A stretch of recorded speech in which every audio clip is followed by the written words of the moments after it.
You keep thinking about them. Not every day, but enough. A song plays, a street corner looks familiar, and suddenly you're back there, aching for someone who isn't in front of you. But here's the question nobody asks.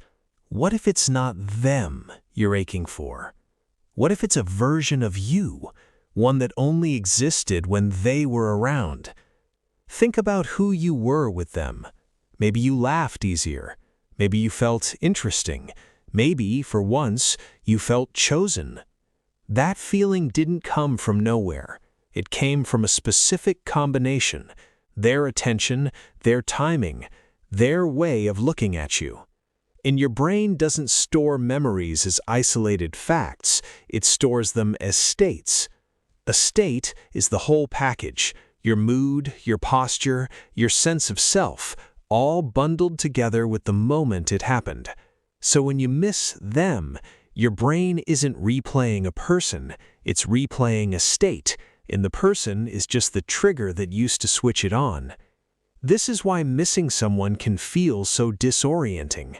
You're not just grieving their absence, you're grieving the absence of a self you don't know how to access anymore. Reframe.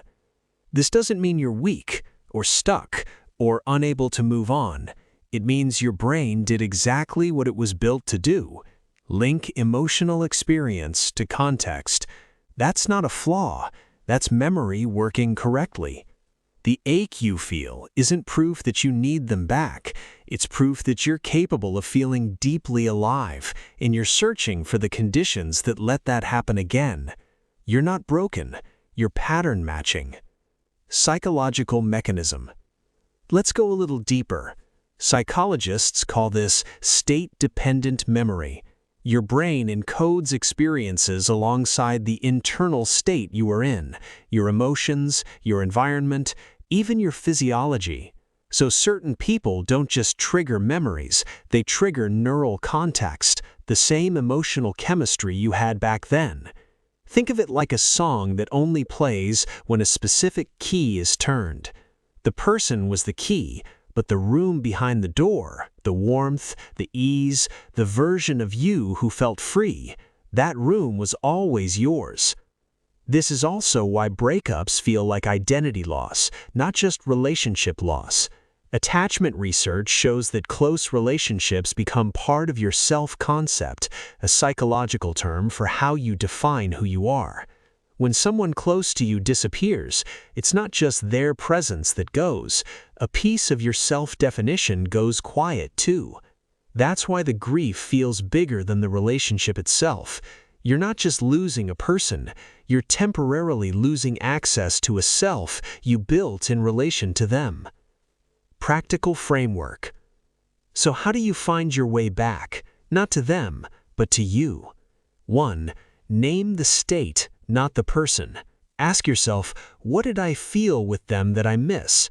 Confidence? Lightness? Being truly seen? Naming the state takes the power out of needing the specific person to access it. 2. Recreate the conditions, not the relationship. If you felt creative with them, create. If you felt brave with them, take a small, brave action. Psychology calls this behavioral activation.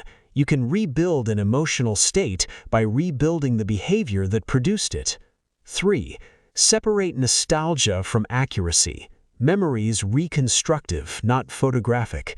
Every time you recall the past, your brain rebuilds it, often more polished than it actually was.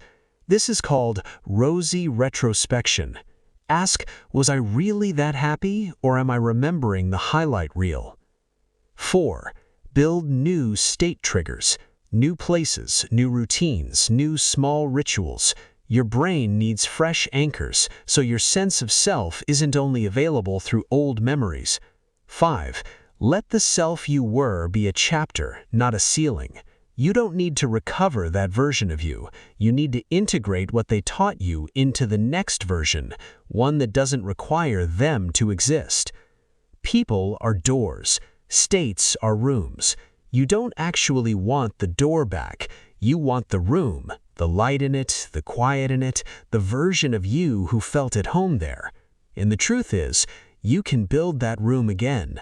Not identical, but real, because the capacity to feel that alive was never theirs to give you. It was yours. They just knew how to find it. So the next time you miss someone, pause before you reach for their name. Ask instead, who was I when I was with them? That person, the one who laughed easier, who felt safe, who felt seen, is still in you, waiting, not for them, for you to build the conditions that let her or him exist again.